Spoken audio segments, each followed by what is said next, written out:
आज की क्लास में हम मेनली उन तीन टर्म्स को पढ़ रहे होंगे कि रिटेंटिविटी, कोएर्सिविटी एंड हिस्ट्रेसिस, ये क्या चीजें हैं। तो मैं शुरुआत यहां से करता हूं।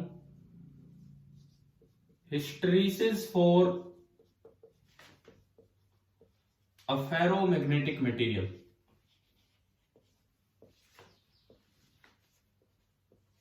Hysteresis for a ferromagnetic material, हम शुरुआत यहां से कर रहे हैं। देखिए, hysteresis for a ferromagnetic material. देखो, एक फेरोमैग्नेटिक मटेरियल जैसे आयरन, उसकी एक प्रॉपर्टी होती है कि आप उसको मैग्नेटाइज करोगे तो वो मैग्नेटाइज होगा, डीमैग्नेटाइज करोगे तो डीमैग्नेटाइज होगा। मतलब क्या कि आप फील्ड लगाओगे तो उसमें पोल्स बनते चलेंगे, फील्ड लगाओगे बढ़ाओगे और स्ट्रॉन्ग पोल बनेंगे। फील्ड अगर कम करोगे तो पोल्स की स्ट्रेंथ कम होती चलेगी। और इस फिनोमेना में एक चीज ऑब्जर्व की गई। हिस्ट्रेसिस का मतलब क्या होता है, पहले ये बताओ, इस वर्ड का क्या मतलब है हिस्ट्रेसिस का। हिस्ट्रेसिस वर्ड का मतलब होता है लैगिंग बिहाइंड। लैगिंग बिहाइंड का मतलब है पिछड़ना। हिस्ट्रेसिस वर्ड का मतलब होता है लैगिंग बिहाइंड। लैगिंग बिहाइंड का मतलब सिंपली ये होता है कि भाई कितना वो फेरोमैग्नेटिक मटेरियल पिछड़ गया है, बाहर वाले फील्ड के साथ साथ नहीं जा पा रहे, इसे हम बोल देते हैं हिस्ट्रेसिस। अब देखो, अगर मान लो, जैसे मान लो ये कोई मटेरियल है, कोई भी एक फेरोमैग्नेटिक मटेरियल है, this is a ferromagnetic material, जैसे आयरन, हार्ड फेरोमैग्नेट टाइप लगा लो इस तरह का। तो इसमें क्या होता है, देखिए, आप बाहर से कोई फील्ड अप्लाई करते हैं जिसकी फील्ड स्ट्रेंथ हमने बोली बी नोट। फील्ड स्ट्रेंथ हमने बोल दिया कि भाई बी नोट है। तो बी नोट जो होता है, बी नोट उसे बोलते हैं मैग्नेटिक फील्ड स्ट्रेंथ, या फिर एक और भी नाम मैंने आपको दिया था, अगर ध्यान हो तो आपको, पुराना नाम ये था, इसको बोलते थे मैग्नेटिक इंडक्शन। बताओ, ये याद आ रहा है कि ये भी इसका नाम था? नहीं बताया हो तो अभी सुन लो कि बी को ही एक और भी नाम दिया जाता है, मैग्नेटिक इंडक्शन। ओल्डर टर्म इसकी यही थी, मैग्नेटिक इंडक्शन। यहां से एक टर्म डिफाइन होती है एच। एच को बोलते हैं मैग्नेटाइजिंग इंटेंसिटी। एच को नाम दिया जाता है मैग्नेटाइजिंग इंटेंसिटी, कि भाई फील्ड की कितनी क्षमता है, फील्ड की कितनी क्षमता है कि वो किसी मैग्नेट को, सॉरी, किसी मटेरियल को मैग्नेटाइज कर पाए। और एच की वैल्यू यहां होती है B naught by mu naught. ये आपका एच होता है कि भाई फील्ड की कितनी क्षमता है। जैसे यहां पे वैक्यूम है, वैक्यूम है तो अभी मैग्नेटिक फील्ड आपने लगाया बी नोट, तो उसकी जो मैग्नेटाइजिंग इंटेंसिटी होगी वो होगी B naught by H naught, B naught by mu naught, where mu naught is called magnetic permeability. Mu naught is called magnetic permeability of vacuum. यहां जो बाहर वैक्यूम है तो उसकी मैग्नेटिक परमिएबिलिटी म्यू नोट। अब देखो, इस फील्ड की एक प्रॉपर्टी है, मैग्नेटाइजिंग इंटेंसिटी का मतलब है कि इसकी एक क्षमता है कि कितना इसको मैग्नेटाइज कर पाएगा, इस मटेरियल को कितना मैग्नेटाइज कर पाएगा। मतलब अंदर जो फील्ड होगा वो थोड़ा ज्यादा होगा। अगर आपने बी नोट फील्ड अप्लाई किया है तो फेरोमैग्नेटिक मटेरियल में अंदर जो बी होगा वो बी नोट से ज्यादा होगा, क्योंकि एक तो बाहर से जो फील्ड आया वो, प्लस सेम डायरेक्शन में फील्ड अंदर जनरेट हो जाता है। अच्छा, अगर ये डायामैग्नेटिक होता तो सेम डायरेक्शन में फील्ड जनरेट होता है, अपोजिट डायरेक्शन में, अपोजिट। तो डायामैग्नेटिक के अंदर जो बी आता है वो थोड़ा कम होता बी नोट से, कि भाई अपोजिट डायरेक्शन में कुछ आ गया। अगर ये वाला है फेरोमैग्नेटिक तो जो बी आएगा वो बी नोट से थोड़ा ज्यादा होगा, क्योंकि सेम डायरेक्शन में ये मैग्नेटाइजेशन हो रहा है। तो this B is greater than B naught. अब ये जो बी है ये एच पे डिपेंड कर रहा होता है। ये जो बी होता है, यहां जो मैंने अंदर नेट फील्ड लिखा, it depends on H. B depends on H. देखो, ये इस तरह से है जैसे एच तो एक टीचर की तरह है, मैग्नेटाइजेशन का काम करवा रहा है, और बी वो स्टूडेंट की तरह है कि भाई वो कितना मैग्नेटाइज हो पाया, नेट फील्ड कितना बन पाया। तो स्टूडेंट कहीं ना कहीं टीचर पे डिपेंड करता है कि किस तरह से उसे पढ़ाया गया है। तो इसी तरह अंदर कितना भी आएगा वो एच पे डिपेंड करेगा कि बाहर से आपने कितनी मैग्नेटाइजिंग इंटेंसिटी दी है। जैसे बी नोट की यूनिट क्या होती है, बी नोट की यूनिट, इसकी यूनिट क्या होगी, ऐसा यूनिट। बी की यूनिट क्या होती है, टेस्ला। ऐसे आप याद रखो कि जो एच की यूनिट होती है, एच की unit that is ampere per metre, याद रख लेना। ये एच जो है मैग्नेटाइजिंग इंटेंसिटी, जो नई टर्म हमने पढ़ी, इसकी यूनिट होती है एम्पियर पर मीटर। चलो अभी इधर आते हैं, इसमें आते हैं। देखिए ये बी एच पे कैसे डिपेंड करेगा उसका तरीका सुनो। हम ग्राफिकली ये चीज आपको समझाएंगे कि बी एच पे कैसे डिपेंड कर रहा होगा। ये आप एच लगा रहे हो और यहां वो अंदर जो बी बनता जा रहा है वो शुरू में एच 0 है, आपने कोई फील्ड नहीं लगाया, कोई फील्ड नहीं लगाया तो इसका मतलब ये हुआ कि कोई बी नहीं होगा। कोई फील्ड ही नहीं लगाया तो कोई बी नहीं होगा, तो 0 पे 0 है। जैसे जैसे आप एच बढ़ाते चलेंगे, फील्ड जो आपने लगाए बढ़ाते चलेंगे, तो यहां जो पोल्स बनेंगे उनकी स्ट्रेंथ बढ़ती चलेगी, जिससे अंदर बी बढ़ता चलेगा। और ये ग्राफ कुछ इस तरह का जाके लेकिन सैचुरेट हो जाता है। मतलब ये शेप आपको क्या बताना चाह रहे हैं इसमें, ये बढ़ेगा लेकिन बहुत जल्द ये यूं हो गया। सीधा होने का क्या मतलब है, ये ग्राफ सीधा होने का क्या मतलब है। अब चाहे आप एच को बढ़ाते रहो, क्या बी बढ़ पा रहे, अब चाहे आप एच को बढ़ाते रहो, क्या बी बढ़ पाया क्या अब आगे। ये ग्राफ देखो, बताओ इसका मतलब नहीं बढ़ रहा। अब बी कांस्टेंट हो गया। ये एच तो है एम्पियर पर मीटर में और बी आपका है टेस्ला में, ये यूनिट से। तो देखो एक स्टेज पे जाके ये सैचुरेट हो गया। सैचुरेट होना मतलब इससे ज्यादा ये नहीं बढ़ेगा, तो ये सैचुरेशन वैल्यू आ गई बी की। अच्छा ठीक है, फेरोमैग्नेटिक में यहां तक तो हो गया। उसके बाद क्यों सैचुरेट होगा ये मैं आपको अभी नहीं, अभी जरूरत नहीं उस चीज की। 12th में एक डोमेन थ्योरी सीखेंगे, उससे पता लगेगा कि क्यों सैचुरेट हो जाता है। बस ये सैचुरेट हो गया ये हमें पता है। लेकिन पिछड़ना, हिस्ट्रीसिस मतलब पिछड़ना, कैसे पिछड़ेगा बी, ये देखो। ये मैं 0 लेवल बोलता हूं, यहां 0 लेवल। मैं एच को बढ़ा रहा हूं, बी बढ़ रहा है, एक जगह जाके रुक गया। अब आप एच कितना ही ले जाओ, बी रुक गया।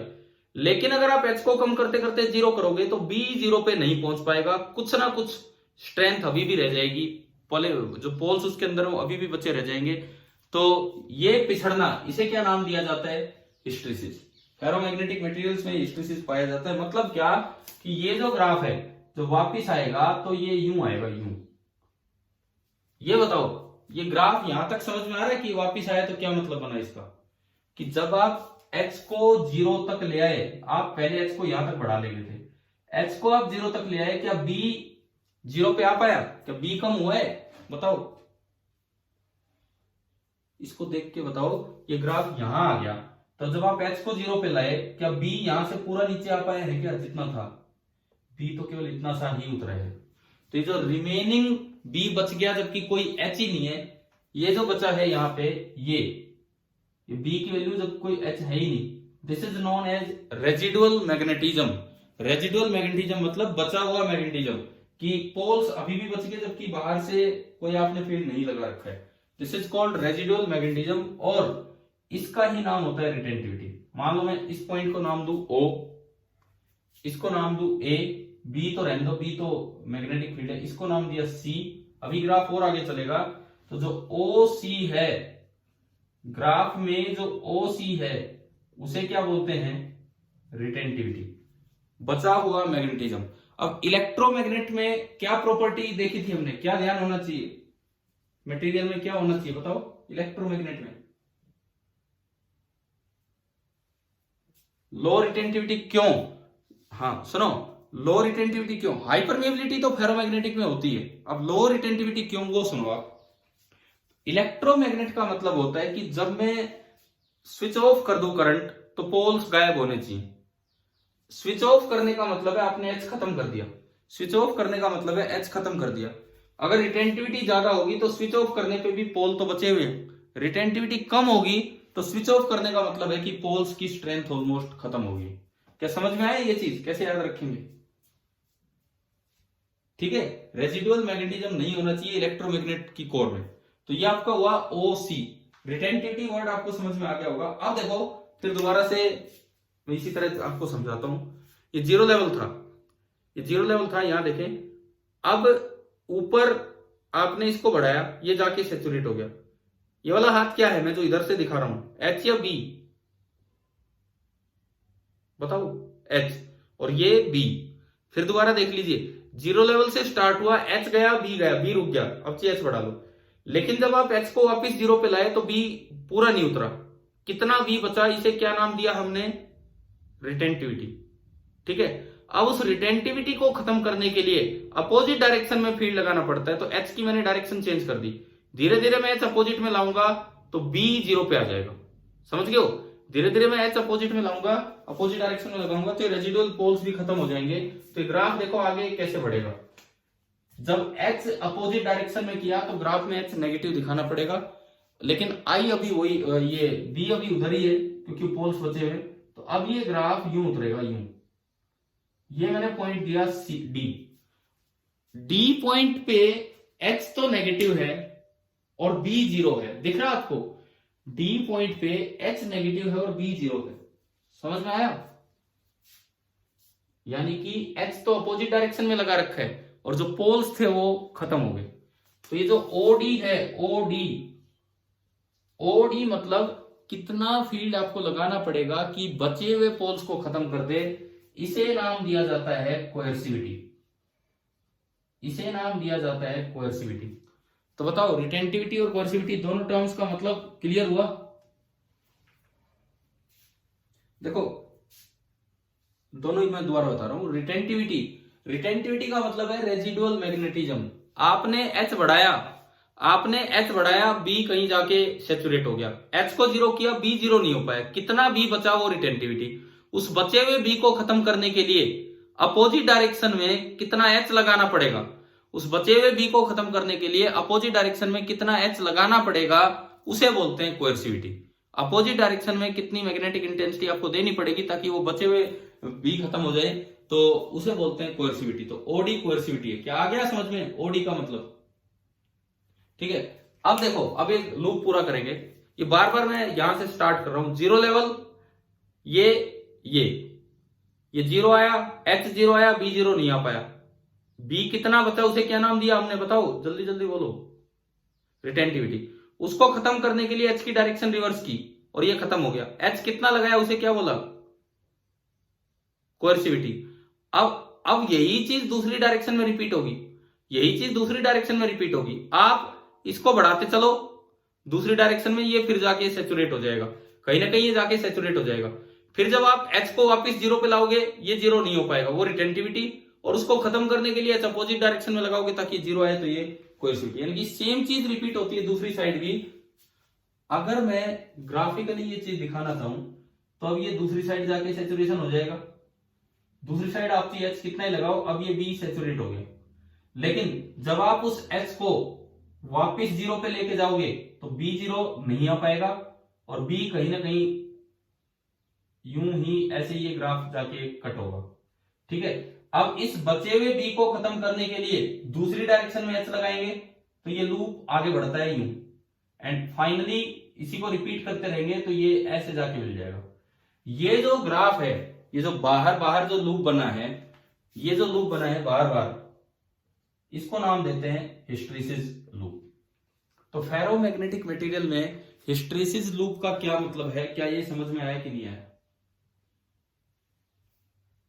हाँ जी भी बोलो, फेरोमैग्नेटिक मटेरियल में हिस्ट्रीसिस लूप का मतलब समझ में आ गया क्या है? देखो दोबारा सुनो, ओ से ए हम आराम से समझते गए, ए से सी और सी से डी, यहां तक तो शायद सबको क्लियर हो गया होगा।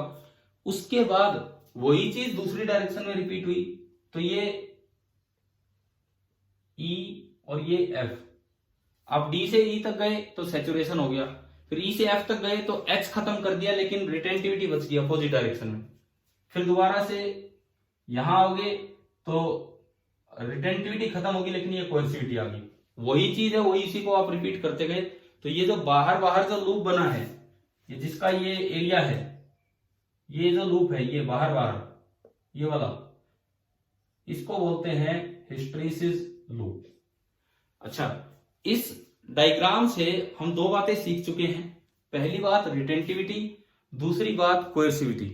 अब मैं आता हूं तीसरी बात पे कि हिस्टैरिसीस लूप का जो एरिया होता है, हिस्टैरिसीस लूप का जो एरिया होता है वो हमें एक चीज देता है कि इस पूरी process of magnetization and demagnetization में, मैग्नेटाइजेशन मतलब एच बढ़ाना और डीमैग्नेटाइजेशन मतलब एच कम करना, इस पूरी प्रोसेस के दौरान कुछ पार्ट एनर्जी का ये फेरोमैग्नेटिक मटेरियल खुद एब्जॉर्ब कर जाता है, वो एनर्जी लॉस है हमारा। कुछ पार्ट इस फेरोमैग्नेटिक मटेरियल के अंदर एनर्जी एब्जॉर्ब हो जाती है, तो वो हम यूज नहीं कर पा रहे। तो ये एरिया हमें क्या देता है कि अमाउंट ऑफ एनर्जी एब्जॉर्ब, जो इस मटेरियल ने एब्जॉर्ब की है पर यूनिट वॉल्यूम, इस मटेरियल के यूनिट वॉल्यूम ने कितनी एनर्जी एब्जॉर्ब की होगी इस पूरे लूप के दौरान, that is directly proportional to area of loop. ये बताओ, ये पॉइंट अब कल एक बार उस पर चलो आप। पहले तो ये बताओ, लूप एक नैरो है और एक लूप वाइड है, किसमें ज्यादा एनर्जी लॉस होगा? एक नैरो लूप है, एक वाइड लूप है, किसमें ज्यादा एनर्जी लॉस होगा? वाइड लूप में। वाइड लूप का एरिया ज्यादा है। अब देखिए, कल ट्रांसफॉर्मर में हमने दो प्रॉपर्टी पढ़ी थी। ट्रांसफॉर्मर के कोर बनाने के लिए क्या क्या पढ़ा था, क्या होना चाहिए बताइए? ट्रांसफॉर्मर का कोर बनाने के लिए क्या क्या होना चाहिए? अब सुनो, हाई रेजिस्टिविटी। हाई रेजिस्टिविटी इसलिए कि उनमें कोई करंट जैसी चीज ना आ जाए, आए तो उससे लॉस होगा एनर्जी का I²R लॉस। किसमें? जो ट्रांसफॉर्मर की कोर होगी उसमें। हम पढ़ेंगे ट्रांसफॉर्मर तब देखेंगे। दूसरा पॉइंट क्या लिखवाया था? लो हिस्टैरिसीस लॉस।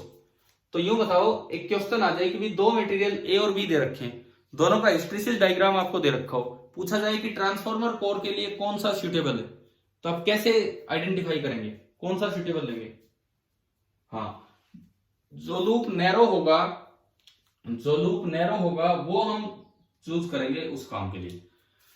चलो ये बताओ, ये हिस्टैरिसीस और ये सारी टर्म्स समझ में आ गई? ठीक है। अब हम एक कंपैरिजन लेते हैं। मैं आपसे पूछूंगा उसी में 2-3 सवाल।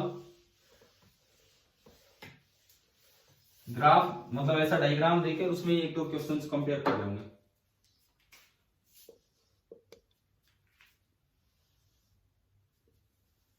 मान लो ये H है और ये B है, एक H है और एक B है। हमें दो ग्राफ दिए गए,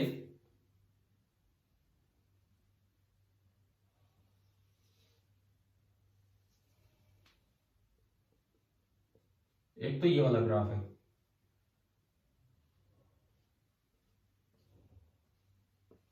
दिस इज ग्राफ नंबर 1, और एक मुझे दूसरा ग्राफ सपोज कीजिए ऐसा है।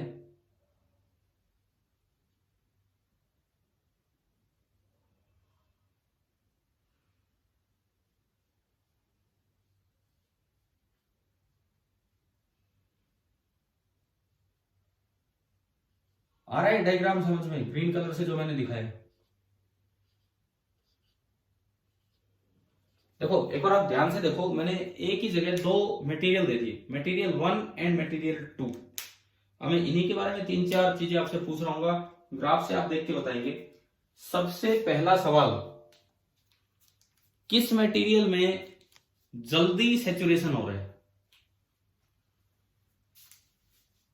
किस मटेरियल में जल्दी सैचुरेशन हुआ? 2 में। ये आपको यहां से देखना है, ये आपको यहां से देखना है कि 1 में तो सैचुरेशन यहां जाके हो रहा है, जबकि 2 में सैचुरेशन यहीं हो गया, यानी कि जल्दी सैचुरेशन हो रहा है 2 में। सैचुरेशन के वक्त ज्यादा बी किसके पास है? ज्यादा मैग्नेटाइजेशन किसमें हुआ है सैचुरेशन के वक्त? ज्यादा मैग्नेटाइजेशन सैचुरेशन के समय ज्यादा मैग्नेटाइजेशन किसमें हुआ है? 2 में। ये आपको यहां से देखना है ऊपर कि 1 में इतना नहीं हुआ, 2 में इतना हो गया। आ रहा है ना समझ में? ठीक है। अब बताओ क्या रिटेंटिविटी किसकी ज्यादा है? देखो सुनो, पहला सवाल मेरा था, पहला सवाल मैं यहां लिखता हूं, एक मिनट आप देखिए। पहला क्वेश्चन था विच मटेरियल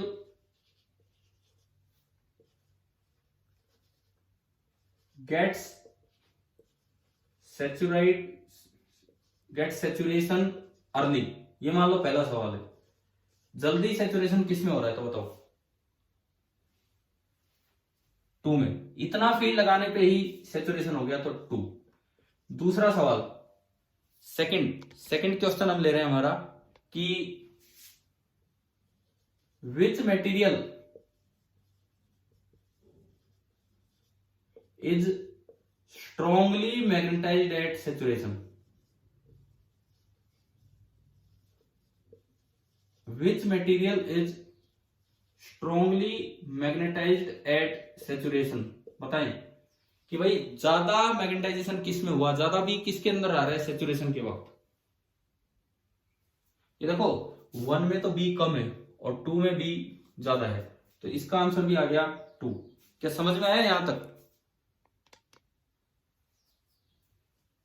बी तो इधर ही देखा जाएगा किसमें मैग्नेटाइजेशन कितना है सैचुरेशन पे। क्लियर है? ठीक है, वो आपका मैसेज आ चुका भाई टाइम लिमिट का, तो अगले 5-10 मिनट में मीटिंग खत्म हो जाएगी। आप देखिए समझिए इसे। तीसरा सवाल, बताओ हाई रिटेंटिविटी किसकी है?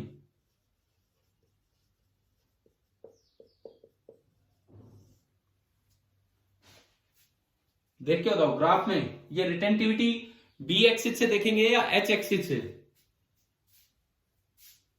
रिटेंटिविटी बी वाले एक्सिस से, और ये ज्यादा इसमें है, इसमें कम है, तो आंसर आ गया 2।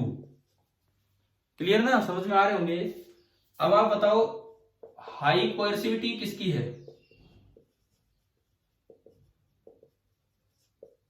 हाई कोएर्सिविटी एक बार सोच समझ के बताओ। 2 की तो इतनी सी है, 2 की तो इतनी सी है, 1 की ज्यादा है, 1 की है हाई कोएर्सिविटी। ठीक है, और अब आप आखिरी सवाल बताओ कि ट्रांसफॉर्मर कोर के लिए कौन सा मटेरियल सुटेबल है? कैसे देखा? हाँ, 1 का लूप वाइड है और 2 का लूप नैरो है, तो इसका मतलब ट्रांसफॉर्मर कोर के लिए जो सुटेबल है दैट इज 2। तो ये ग्राफ कंपेयर करने आ गए कि नहीं, हिस्टैरिसीस ग्राफ कैसे कंपेयर किए जाएंगे? ठीक है, अगला सवाल आप बताओ इसी में एक ट्रांसफॉर्मर कोर हो गया, इलेक्ट्रोमैग्नेट कोर के लिए कौन सा सुटेबल है? इलेक्ट्रोमैग्नेट कोर के लिए कौन सा सुटेबल है? फर्स्ट क्या पढ़ा था हमने, इलेक्ट्रोमैग्नेटिक कोर में क्या होना चाहिए? Low retentivity. ठीक है, तो जो लो रिटेंटिविटी है वो किस में नजर आ रही है? फर्स्ट में नजर आ रही है। एक आप ये बताओ कि परमानेंट मैग्नेट बनाने के लिए कौन सा सुटेबल मटेरियल रहेगा?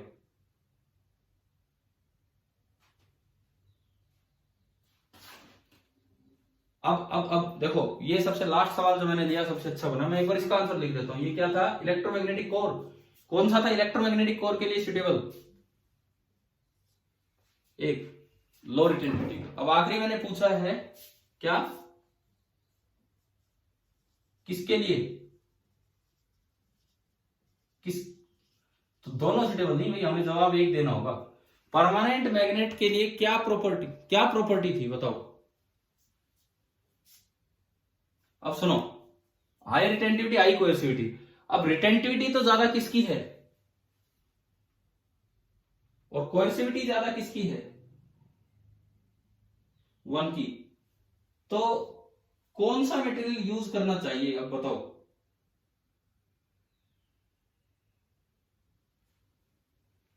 परमेबिलिटी तो दोनों की आई है, मान लो परमेबिलिटी दोनों की आई है, दोनों अच्छे फेरोमैग्नेटिक मटेरियल है।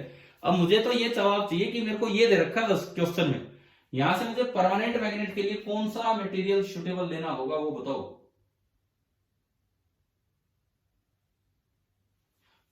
अच्छा सुनो, जो बच्चा अभी भी रिटेंटिविटी कोर्सिविटी की बात कर रहे हो वो तो मैंने बता ही दिया कि रिटेंटिविटी तो ज्यादा 2 की दिख रही है, कोर्सिविटी ज्यादा 1 की दिख रही है।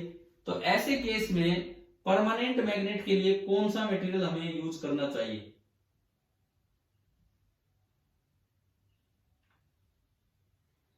देखो मान लो, जैसे सपोज कीजिए क्वेश्चन में दिया जाए कि भाई ये स्टील है और ये सॉफ्ट आयरन है। क्वेश्चन में दे रखा हो आपको कि ऐसे ग्राफ है, ये स्टील है, सॉफ्ट आयरन। अब पूछा जाए कि परमानेंट मैग्नेट बनाने के लिए कैसे डिसाइड करें, तो तरीका सुनाओ आप, इतना ही टाइम है, सुन लीजिए फिर ये मीटिंग ऑफ हो जाएगी। अगर ऐसा कंफ्यूजन कहीं आता है कि रिटेंटिविटी उसकी ज्यादा है, कोर्सिविटी इसकी ज्यादा, तो परमानेंट मैग्नेट बनाने के लिए ज्यादा इंपॉर्टेंट टर्म है कोर्सिविटी। कोर्सिविटी क्यों? कोर्सिविटी का मतलब था कि अगर अपोजिट डायरेक्शन में कितना फील्ड आए कि उसके पोल खत्म हो जाए। आप मार्केट से परमानेंट मैग्नेट खरीद के लाए, कहीं से अपोजिट डायरेक्शन में फील्ड आ गया तो पोल ही खत्म कर देगा थोड़ा सा फील्ड आते ही। तो परमानेंट मैग्नेट में अगर ऐसा कंफ्यूजन हो कि रिटेंटिविटी के हिसाब से वो अच्छा है, कोर्सिविटी के हिसाब से ये अच्छा है, तो आपको कोर्सिविटी वाला चूज करना है। जिसकी कोर्सिविटी ज्यादा होगी वो ज्यादा परमानेंट है। भाई कोर्सिविटी का मतलब है कि वो बचे हुए पोल्स को मेंटेन करके रखेगा, जब तक इतना फील्ड नहीं लगा दोगे पोल खत्म नहीं होंगे। तो आप बताओ कोर्सिविटी किसकी ज्यादा है इन दोनों में? कोर्सिविटी 1 की ज्यादा है। तो परमानेंट मैग्नेट बनाने के लिए सुटेबल मटेरियल कौन सा लेना होगा? 1। क्या ये बात समझ में आ गई? अब देखो ये सवाल ऐसे आ सकता है, कहीं भी कोई ऑप्शन बन के यूं आ जाए कि steel has smaller retentivity than soft iron, steel has smaller retentivity than soft iron and soft iron has smaller coercivity than steel. Steel has smaller retentivity than soft iron and soft iron has smaller coercivity than steel. Which one is suitable choice for making permanent magnet? क्या answer देखेंगे? Steel. जिसकी कोर्सिविटी ज्यादा है वो वाला material हम choose करेंगे permanent magnet बनाने के लिए। अच्छा भाई अब ये बताओ आज की क्लास, हाँ जी, ये सारे हमने हार्ड ही ले रखे हैं, ये लगा लो। हालांकि यहाँ पे हाँ सॉफ्ट आयरन है, इस तरह से लिख दिया मैंने। हार्ड एंड सॉफ्ट भी देखा जा सकता है कि स्टील थोड़ा एक सॉफ्ट हार्ड कर मैग्नेट की तरह बिहेव करेगा। मतलब परमानेंट मैग्नेट बनाने का एक ही तरीका है, तरीका नहीं, एक ही उसको चेक करने का मेथड होना चाहिए कि उसके पोल्स गायब ना हो। एक बार जो पोल बन जाए वो गायब ना हो, तो सही बात है वो हार्ड होना चाहिए, सॉफ्ट नहीं होना चाहिए। यहां से भी आप देख के बता सकते हैं। चलिए अब ये बताओ, आज की क्लास में मैंने मेनली वो टर्म्स, हिस्ट्रेसिस डायग्राम, हिस्ट्रेसिस का मतलब और ये कैसे कंपैरिजन होता है, क्या ये पूरा समझ में आ गया आप सभी को? ठीक है। अब वैसे तो कल संडे है, लेकिन कल आपका एक टेस्ट है और टेस्ट से पहले एक रिवीजन क्लास, और रिवीजन मैंने उस दिन भी कहा था कि रिवीजन में भी मैं कई नई बातें आपको बताता रहता हूं इनसे रिलेटेड, बिल्कुल वो चीज रिपीट नहीं होनी है। तो एक तो कल सुबह अपनी रिवीजन क्लास अटेंड करें और एक शाम को टेस्ट दें, वही शाम का 7 बजे। टेस्ट के टाइम फिक्स है रोज, शाम को 7 बजे हैं सारे टेस्ट, जिसका भी किसी भी क्लास को। ठीक है।